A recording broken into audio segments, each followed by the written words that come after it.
Hello friends and student graduate Rupsar channel अपन मन को स्वागत। तो आज आम वीडियो आलोचना करवा +3 5th semester history honours core 11 unit 1 रो 1 मार्क प्रश्न उत्तर जोटा कि आपनकर 100% परीक्षा आसीबो। तो आपण माने वीडियो को आरंभ रु शेष जाई देखंतु। आउ आमे काली मध्य गोटे वीडियो करिछु जोटा कि 1 मार्क रो प्रश्न उत्तर थिला जोटा कि आपनकर डैश फिलअप। एबे आज आमे आलोचना करबा संक्षिप्त मूल उत्तर प्रश्न जोटा कि आपनकर परीक्षा आसी थाए आपण जानछंती। तो पिला माने के आम चैनल रे नुआरे अछंती तो आम चैनल को सब्सक्राइब करनियंतु एमती सब नुआ नुआ वीडियो देखिबा पई सबुदिन। तो चलंतु आज आमे देखिबा से संक्षिप्त मूल उत्तर प्रश्न।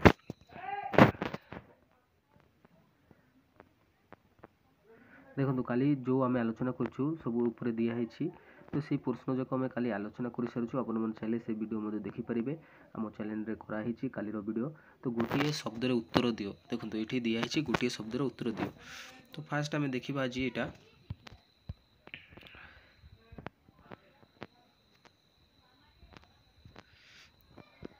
तो 1 नंबर प्रश्न आम देखिबा मुक्ति साम और मोत्री यह केउ विप्लवर मूल मंत्र थिला।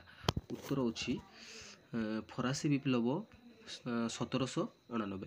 2 नंबर प्रश्न फरासी विप्लव केबे होइथिला। उत्तर होछि 1799 ख्रीष्टाब्द। 3 नंबर प्रश्न किए कहिथिले मु हेउछि राष्ट्र। उत्तर चतुर्दश लुई। 4 नंबर प्रश्न विप्लव बुर्जोया श्रेणीर विप्लव रूपे परिचित केउ विप्लव। उत्तर फरासी विप्लव। 5 नंबर फ्रांस रो अर्थनीति को सुधारिबा पाई 16 लुई नियुक्त करथिबा प्रथम अर्थमंत्री को नाम कोन। उत्तर टरगट। 6 नंबर प्रश्न फ्रांस केउठारे चतुर्दश लुई विलासपूर्ण प्रासाद निर्माण करथिले। भार्साई।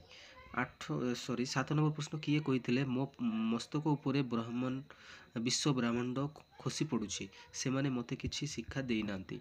उत्तर होछि 16 लुई।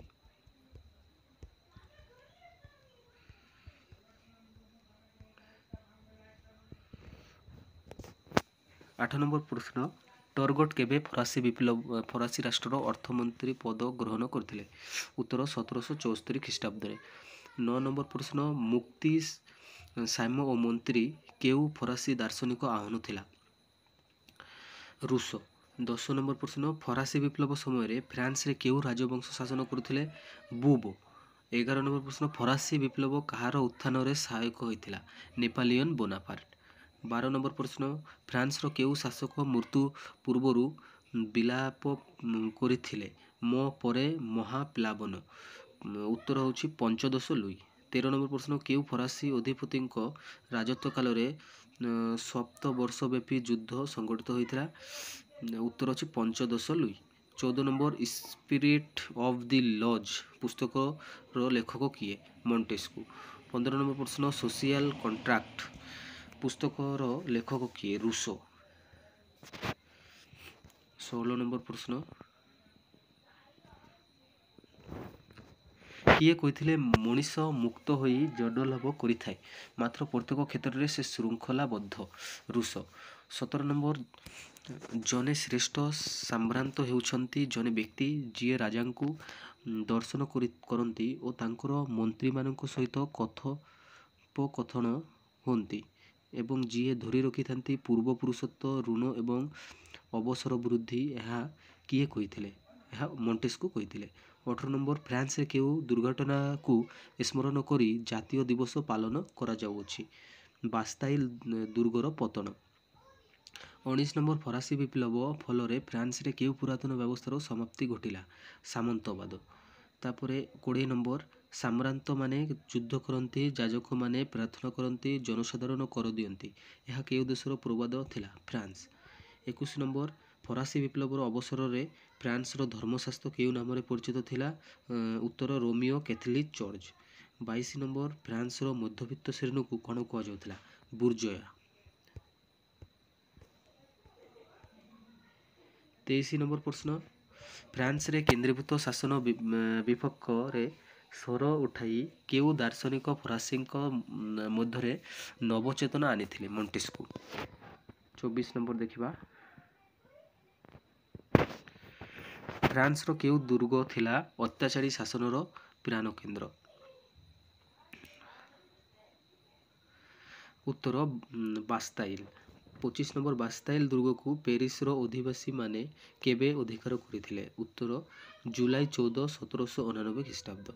26 ନମ୍ବର ମନୁଷ୍ୟ ଏବଂ ନାଗରିକମାନଙ୍କର ଅଧିକାର ଶୀର୍ଷକ ଘୋଷଣାପତ୍ର କେଉଁ ବିପ୍ଳବ ପରେ ଏକ ନିୟମ ରୂପେ ପ୍ରଣୀତ ହୋଇଥିଲା? ଫରାସୀ ବିପ୍ଳବ। 27 ନମ୍ବର ଇଂଲଣ୍ଡର ହୁଇଗ୍ ଦଳର କେଉଁ ନେତା ଫରାସୀ ବିପ୍ଳବକୁ ସର୍ବଶ୍ରେଷ୍ଠ ଏବଂ ସର୍ବବୃହତ ଘଟଣା ରୂପେ ବର୍ଣ୍ଣନା କରିଛନ୍ତି? ଫକ୍ସ। 28 ନମ୍ବର କେଉଁ ଦାର୍ଶନିକ ରୁଷଙ୍କ ଲେଖାକୁ ଅରାଜକତା ସଂହିତା ରୂପେ ବର୍ଣ୍ଣନା କରିଛନ୍ତି? ଭୋଲ୍ଟେୟାର। 29 ନମ୍ବର କେଉଁ ସଂଗ୍ରାମର ପ୍ରଭାବ ଫରାସୀ ବିପ୍ଳବ ଉପରେ ପଡ଼ିଥିଲା? ଆମେରିକାର ସ୍ୱାଧୀନତା ସଂଗ୍ରାମ। 30 ନମ୍ବର ଦାର୍ଶନିକ ଡାଇଟେରୋ କେଉଁ ଗୋଷ୍ଠୀ ସହ ସଂଯୁକ୍ତ ଥିଲେ? ଏନସାଇକ୍ଲୋପେଡିଷ୍ଟ।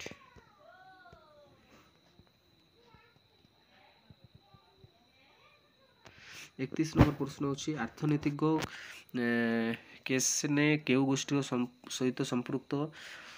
ଫିଜିଓକ୍ରାଟ। 32 ନମ୍ବର ପ୍ରଶ୍ନ କେଉଁ ଶତାବ୍ଦୀକୁ ବୈଦିକ ଯୁଗ କୁହାଯାଏ? ଅଷ୍ଟାଦଶ। 33 ନମ୍ବର ପ୍ରଶ୍ନ ଫ୍ରାନ୍ସରେ ପ୍ରବର୍ତ୍ତିତ ଭୂମିକର କେଉଁ ନାମରେ ପରିଚିତ ଥିଲା? ଟେଲି। 34 ନମ୍ବର ପ୍ରଶ୍ନ ଫୋର୍ସିଆନ୍ ଲେଟର୍ସର ଲେଖକ କିଏ? ମଣ୍ଟେସ୍କୁ।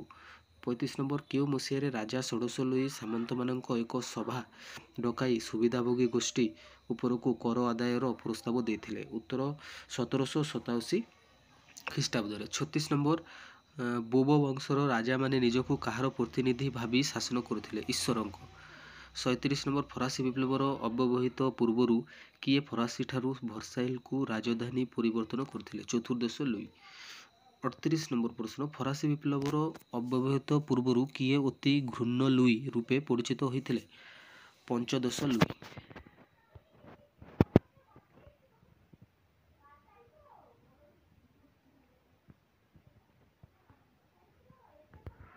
39 ନମ୍ବର 1685 ଖ୍ରୀଷ୍ଟାବ୍ଦରେ କେଉଁ ନିର୍ଦ୍ଦେଶନାମା ପ୍ରତ୍ୟାହୃତ ହେବାରୁ ପ୍ରଚେଷ୍ଟାମାନେ ଧର୍ମଗତ ସ୍ୱାଧୀନତାରୁ ବଞ୍ଚିତ ହୋଇଥିଲେ?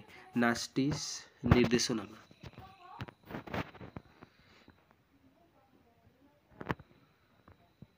ତାପରେ ଦେଖନ୍ତୁ 40 ନମ୍ବର ପ୍ରଶ୍ନ ଅଛି ଆପଣଙ୍କର ଫ୍ରାନ୍ସର କେଉଁ ପ୍ରସିଦ୍ଧ ଦାର୍ଶନିକ ଗିର୍ଜା ଓ ଏହାର ଦୁର୍ନୀତି ବିରୋଧରେ ସ୍ୱର ଉତ୍ତୋଳନ କରିଥିଲେ? ଉତ୍ତର ଭୋଲ୍ଟେୟାର।